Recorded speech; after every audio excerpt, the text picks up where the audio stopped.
first thing is kia rana, and you have to say it back to me. Kia rana. Kia rana. Me taki. Okay, so that maunga, or that mountain that you're looking at, is called Ikarangi in Rarotonga. And actually I'm officially part of the whānau called the Cook Islands. So if you know where the Cook Islands are, I'm going to press my little button. Oh no, that was the bell to say I'm here. This is my daughter, Koko. And when we're talking about collaboration, and when we're talking about our past, or when we're talking about our whānau, and in a rounded way, there was a lot of affirmation going on this morning for me and for my people, because it's just actually giving affirmation about our intellectualism, it's giving affirmation about our navigation skills, because unfortunately in Aotearoa and in the islands we have the huge suicide rate. And I use my art and Cookie and the crew as a vehicle to get everyone to talk to each other. And unfortunately our people, our Indigenous people, we have the highest stats as far as suicide goes. We have the highest stats of in prison of our people. And I start looking back and figuring out where did it all start, where did this disposition start. So I'm starting with, that is my nanny there, Mary Witchman. She's from Raiatea, from Opua, Taputapatea. That's our marae. And my daughter here, I take her on this journey back to Rarotonga just to check our whakapapa, because in our whakapapa, our family genealogy is really important. From a Western perspective, yes, you've got the family album. But from our perspective, we talk about our past and our family. How are we related to these people?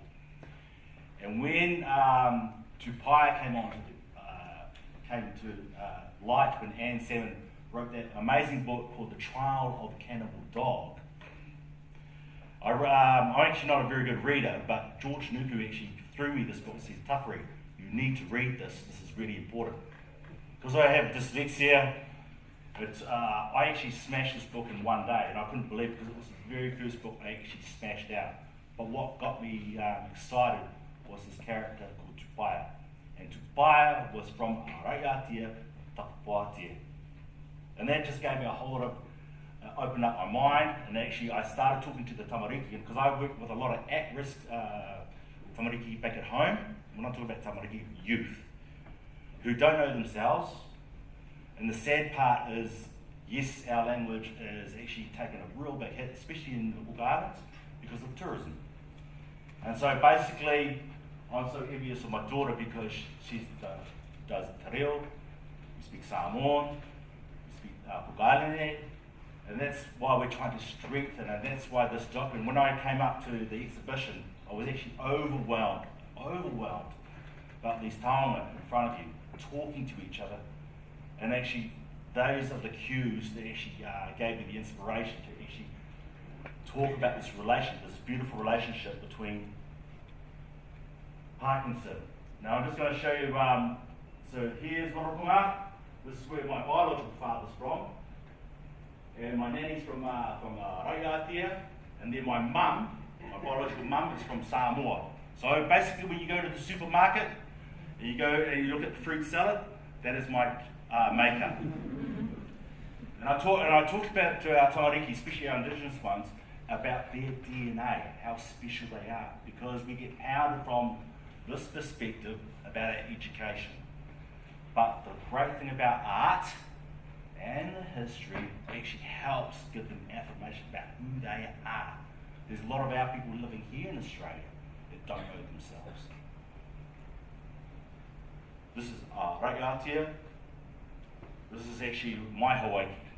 And then I always joke about when I was going backwards and forward to Tahiti, I always see the tangata whenua from home from Aotearoa turning up there, doing their ritual about where they descend from. We talk about this canoe. This is basically like the Dubai or the LA, and I'm going to keep it in simple terms, of the departure lounge going out to the Pacific. This marae still has that energy there.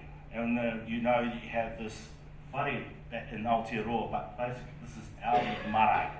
And in Samoa we call it a malai. It's the energy centre. And when you go to a special place like this, I call it a USB stick, or the stone. Because all the objects around this museum, I go around to these museums and they are USB sticks. They are spiritual and they're still alive. And when we go to these particular places, we always take a stone with us and we leave it there. Here in the middle here is the descent of Tupaia. This is one of his whānau. We were interviewing, there was a 3-part documentary on Tupaia. And this is one of the descendants here. This is Tupaia's, one of his whānau. And over here is Paul Tapsell, who's actually a specialist from the Māori perspective on Tupaia. And we were discussing what does that name Tupaia mean. And when we came there, we had different interpretations. I'm not going to mention it, but we had different interpretations from other people what that name meant. But when we got affirmation, we arrived at Tupaia and went to step forward. And there's all these little things I'm still learning, and this is the great thing about this exhibition. I think the great thing about this exhibition is just giving that affirmation. It's giving some artists. Actually, when we were walking around yesterday with Sam Neal, I think he was overloaded with information, and I woke up with a massive headache this morning because I was overloaded with information. More stuff. That's probably one of my proudest moments is actually interacting with the locals, because the important thing about this documentary was to listen to what the locals had to say. Yes, we had that perspective from the West. We've heard those stories from the journals. But you must remember, in our language, how we say it, it has a different perspective. It has a different way of actually seeing things. And this is just like, again, the importance of language. Normal day in Tahiti. Out there fishing. This is when the 7 waka arrived from the Galapagos. And again, we were there as the film crew, welcoming these 7 canoes who had done the survey, going all the way to San Francisco, come down the coast of Latin America, and then come across to the Galapagos. They had been out at sea for about 7 months, and we met these guys in Tahiti. And again, talking about that sophisticated size. Yes, we talk about Cookie, but on that voyage, Tupaia was trying to encourage Cookie to go up to Tonga and then come down. In this documentary, we talked about, I interviewed a guy called Greg Whakataki Brightwell, who has sailed from Tahiti back to Aotearoa. And he was laughing about the technology of those boats. And then again, here's the contemporary version, or affirmation, about that other side of it, like navigation, star navigation, wayfinding. And this is now the new schools, the mobile schools.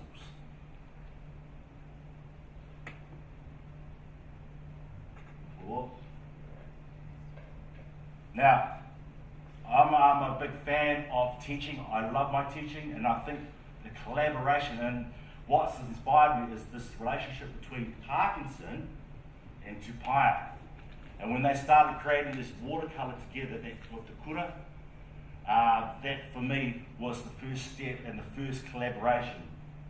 This is in Uawa in Tolika Bay, and this is called Tupaia's Cave. And then he left his little tag up there. This is still controversial.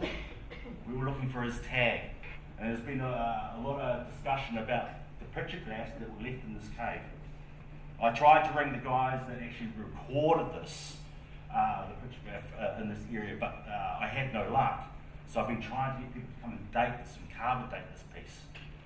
This is when Parkinson, Solander, Spalding were doing that, had that time there, just in that little space there, where Tupaia was able to exchange information.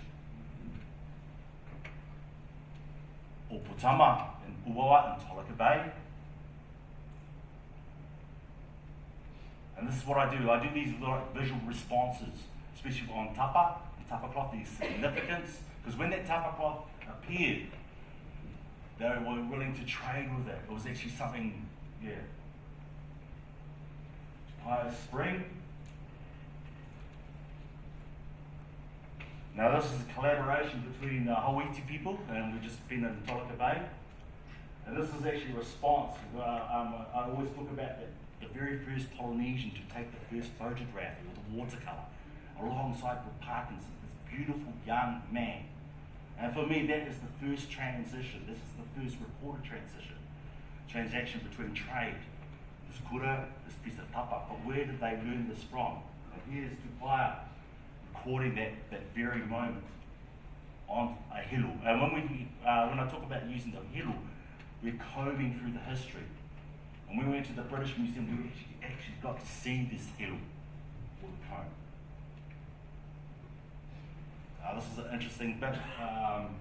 And again, I've description of the hole in the wall, and I won't use that other word. It's an interesting word, but it's the Māori interpretation of it. And this is the whole series. We're talking about the transit of Venus, the carving that actually ended up in Tupaia. Parkinson's collaboration with Tupaia, the fauna that were actually collected, the transit of Venus, the Feki, the octopus, because actually that's actually we're from the school of philosophy. Right out there is basically the centre. If you watch the tentacles go out, they went all in different directions. The whole wall.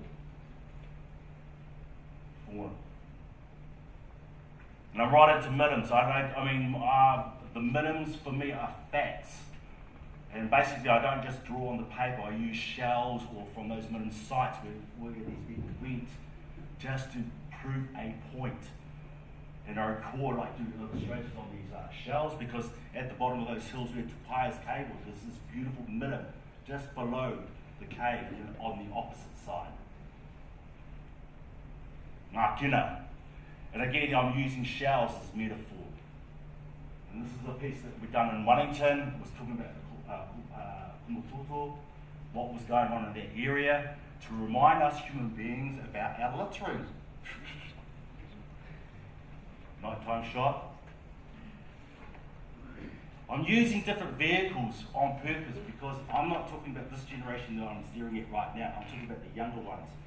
And I'm trying to create this conversation about Tupaia and Cookie and Parkinson. Jandals, yes, now is the state of our ocean. They recorded it then, how it was. Now we have this huge plastic problem.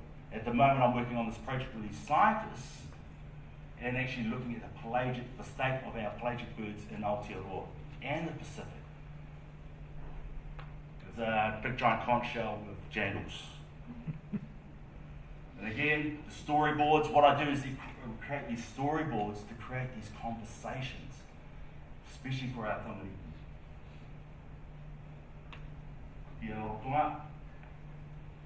And again, I started using these metaphors, and as you walk up the stairs, you see this fish, these items in his ear, and there's no illustration of Tupaia.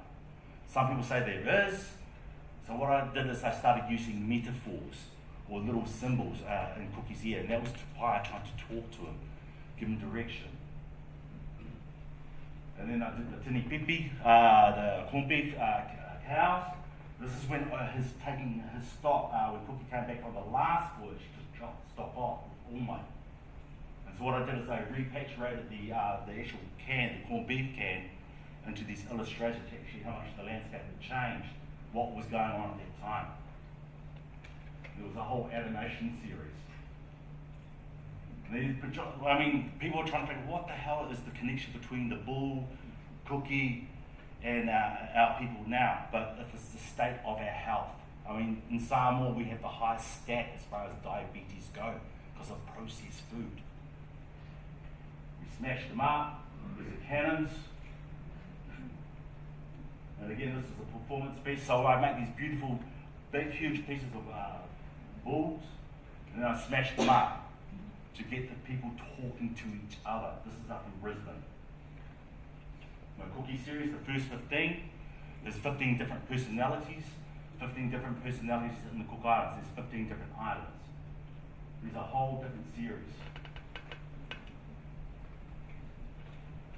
And again, I was trying to create like little scenes where, they had the cell phone, they were there, and who was there.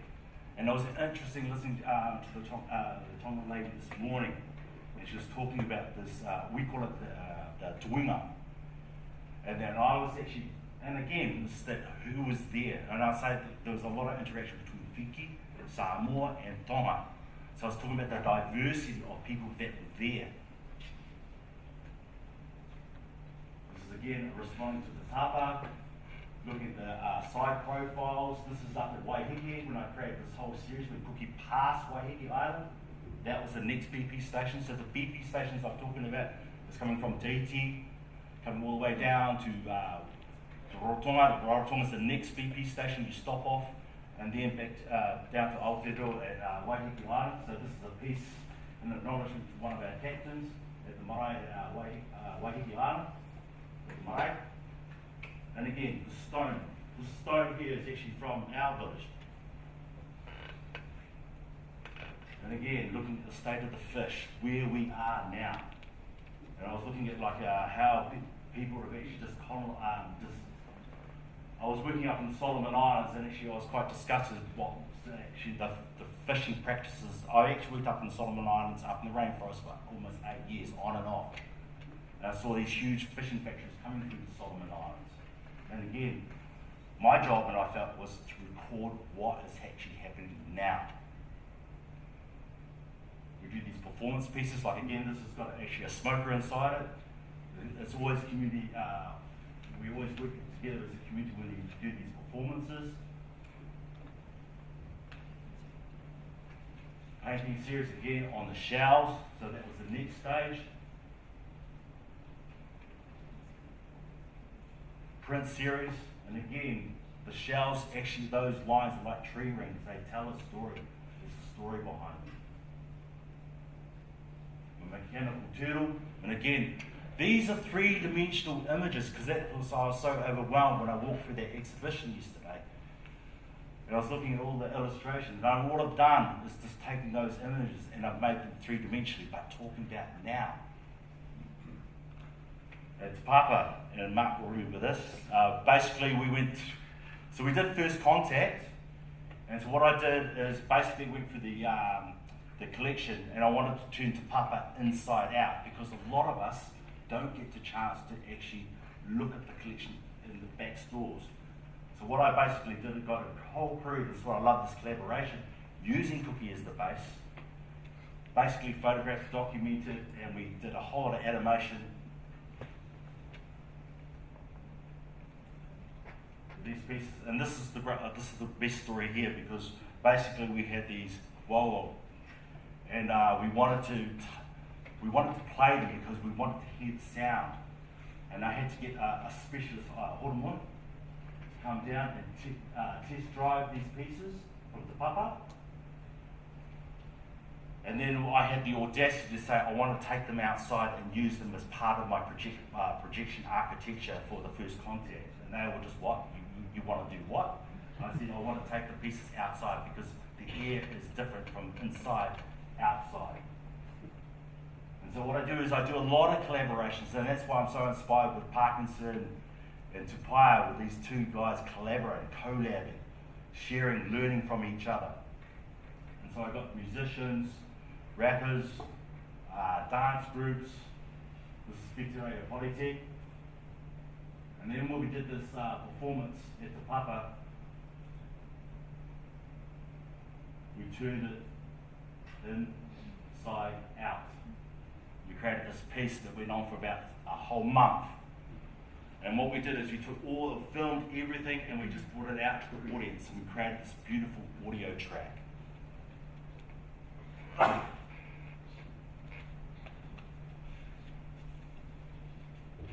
I'm going to leave the door for you guys to ask those questions.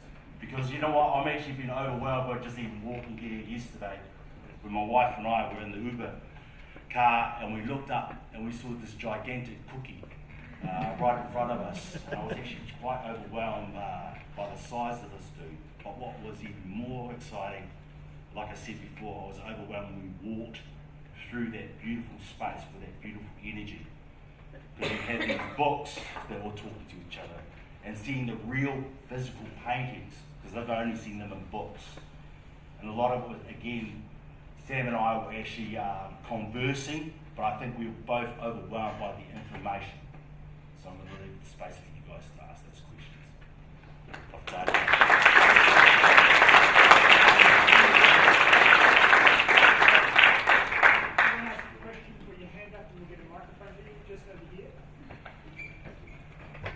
Thank you, Michael. That was wonderful, really fabulous. Can I ask a bit more about the documentary about Tupaia? Is that being shown? When are we able to see that at some stage? Yeah, so what we've done is we're doing a festival cut, and basically we're trying to get it prepared for next year, because a lot of it was, like, again, done with love, where a lot of it was self-funded, and a lot of people gave up their own time, but it's a totally different perspective from Cookie's perspective that we'll be listening to this morning. But this is just affirmation for ourselves and for our tamariki. And with that beautiful documentary, you get to see or hear the locals' perspective on the story, not just telling the story how we're related, but how it impacted. And all the information that we've been listening to this morning, for me, was just like affirmation about some of the people, what they were saying this morning. Does that answer the question?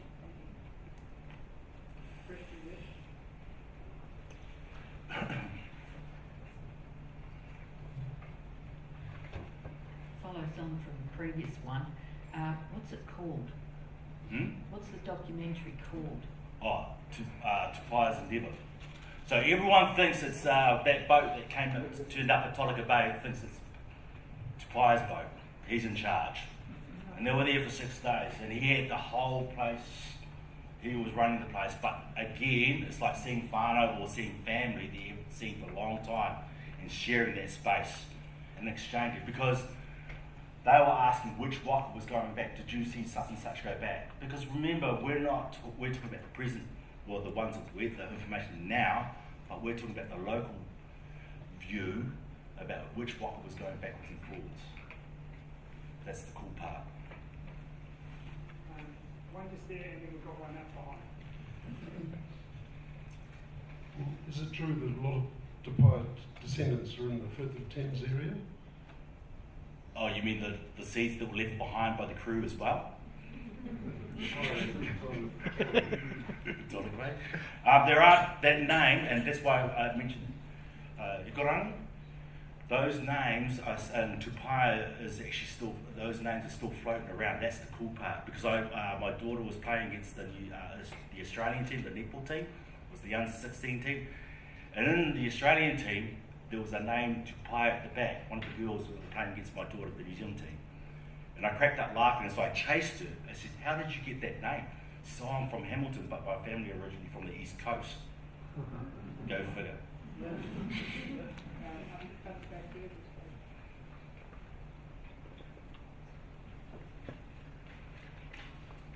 Thank you very much, Michael. Can you tell us some more about Cookie and some of the objects that you've chosen to put in the foreground and the background of Cookie's presentation? Okay, so like I said, I'm still on a journey. I think it's, for all of us, it's a life's work. It will never end.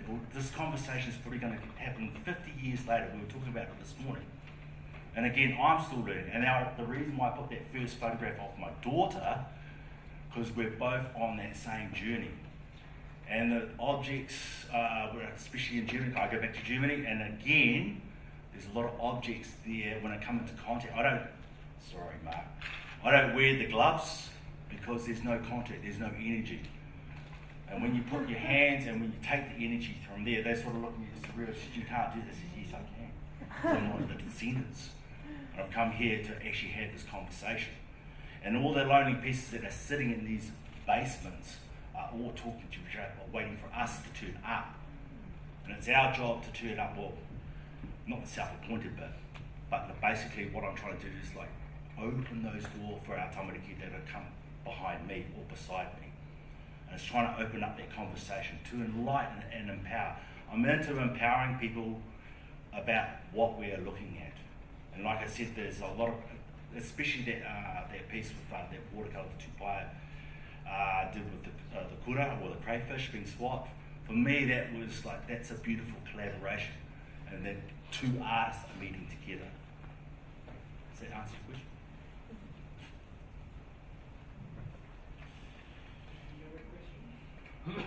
I just wondered about the expo. Was that just performed once, or has it been performed again, or have you done that kind of installation? I've done, that was probably the biggest one that we've done. So a lot of it was like, I didn't know about Tupaia, and like especially when we went up to Tahiti, actually from the Tahitian perspective in Tahiti, they thought he was a traitor. So there's different perspectives, and that's just been open mind. And with the dance groups, and again, I'm liking them, like why are we doing this? Especially in Hawaii, they wanted to do a haka back to Cookie. And talk about, they wanted to have this conversation. So it's just listening to them and their perspective. And I think that was really important to give them the space, like we've been listening to our Tanga Defender this morning, their perspective. And I've been actually overwhelmed by just this, just some of the information, just affirmation again about the interaction between Cookie and his crew. Question here. Hello. Look, I'd just like to know a little bit more about the Tahitian memories of Tupaia. I can say that I did try to access the documentary, and I think that it was, I got some kind of message up saying that I was in the wrong geographic region or something like that, which I probably am. But you were saying that that in Tahiti, I should imagine there are many memories, but there is a memory of Tupaia being a traitor. It just Yep. comes to me as That was a young man. There was a guy that was who was actually, I was quite blown away, and I thought, oh, right, he's a traitor, but he's from Araiatia. Remember, he came over to Tahiti. And again, it's like they had ownership of their own state or their own island. It's like in Rarotonga, we're divided into about 5 different districts. We were warring with each other. It was almost like a civil war. So it's like everyone has their own perspective on Tupaia. Actually, the watercolours, and actually that was a question I wanted to ask some of the guys from the museum. Because the celebration happening next year, we would love to see some of those objects, those original objects, take that journey back home, back to where they were originally conceived, and where these images were actually created, especially the objects of interest, like the carvings, coming back, because the USB stick will open up this conversation. And again, there are different perspectives, but actually, we know what we're celebrating and just getting affirmation to the tamariki for our kids about this new mobile school, the va'a, or the canoe. And that's actually, just, again, waking up the navigation skills, wave skills, and the historical side of things, because a lot of us, again, we're trapped into the old mobile selfie carry-on. And what we're trying to do is give them alternative education, because I said we've got the highest stat of our people inside. But if we could find a way, or different vehicles like this, like these forums, to give affirmation about who they are. And then again, language is so important. I just received a text very helpfully saying that Tupaia's endeavour is available on Maori television on demand. Yeah, there's 3 parts. I don't think it's available over the creek. I mean, I think you guys. It's very irritating. But, anyway, no, that's cool. Question again. Can we learn anything about Tupaia and Cookie? Oh, the relationship between the two of them? Yeah, I think we can learn about ourselves. Because this morning we were learning about ourselves, about the relationship with the tangata whenua here, the other whānau over in the islands, and talking about his relationship. And it was, I don't know whether it was jealousy or whether he wasn't listening. That's why I put this, so these fish, that's Tupaia trying to talk to Cookie. I mean, this is just an assumption, just from talk or information I got from journals, like Anne Salmon, like interviewing these people from their different perspectives, and then listening to the people back at home. And again, is trying to find, okay, what was the relationship? But you know what? I was actually more interested in the relationship with that beautiful young man, Parkinson, and Tupaia. And then you got Solenda, and then you got Sporting. And again, respect to his crew and respect to him, because they had that documentation of ourselves. And we're able to go back to those. But then you've got to listen to what the tangata whenua say, or how they see things. I can't give you information about what was the relationship between Tupaia. There's still a lot of assumptions at this stage. Time for our last question. Do we have one? Yep. Michael, I've been, from the moment I saw the designs that you did for us for our title block, we knew they were right, they just felt right. And I've been fortunate enough to see the source material that you provided to us. I'm interested in your artistic process for producing those beautiful motifs, and whether you knew immediately which things were going to speak through you for that. Was it a struggle, or did you just know which pieces of tongue you needed to represent graphically for us? Yeah, I already knew it, and actually probably that was the question. I probably had the right answer over this side, but they're talking about objects. I already knew about the nails, the conversation between the nails when the dolphin almost sunk when they first arrived, because they were swapping it for sex and pigs. And then looking at the atamira, the speaking seat, the omo, and there's a beautiful illustration up there, him holding it there. And then the designs on the atamira. And yeah, when I was looking at those designs, I thought, yeah, it has to tell a story, because as we were talking about this, we didn't have the ABC or that type of language. We used metaphors, and that's the beauty of that language. It's all spoken in metaphors. Actually, even the designs or the tatau, again, that's actually almost like a birth certificate, or that's documentation. It's not an aesthetic design. It has a ritual behind it. Does that answer the question? Perfectly, thank you. Okay. If you're interested in having a look at those designs, just look on the title wall. It's just the band which goes underneath the title Cookie the Pacific, and you can see those elements which Michael's talking about. If there's no more questions, we'll break now, and we'll be back at 3:30. But let's all thank Michael.